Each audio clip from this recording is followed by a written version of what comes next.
Hi అండి, ఈరోజు నేను చూపించబోయే కర్రీ బీరకాయ పచ్చిరొయ్యలు. అరకిలో పచ్చిరొయ్యలకు అరకిలో బీరకాయలు తీసుకోండి. పచ్చిరొయ్యలను మనం ముందుగా ఆగిలి వేసి ఉంచుకుంటే కర్రీ ఈజీగా వండేసుకోవచ్చు. ముందుగా బీరకాయలు పీల్ చేసుకొని చిన్న ముక్కలుగా చేసుకోండి.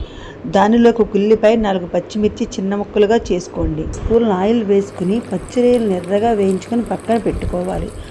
అదే మిగిలిన ఆయిల్లో ఉల్లిపాయ ముక్కలను ఎర్రగా వేయించు సరిపడినంత ఉప్పు పసుపు వేసుకుని ఉల్లిపాయ ముక్కలను దోరగా వేయించుకోవాలి. ఇలా దోరగా వేగిన తరువాత దానిలోనే అల్లం వెల్లుల్లి పేస్ట్ 1 స్పూన్ వేసుకోవాలి. ఇక మొత్తాన్ని బాగా కలుపుకొని దోరగా వేగిన తరువాత కోసి పెట్టుకున్న బీరకాయ ముక్కల్ని దానిలో వేసుకోవాలి.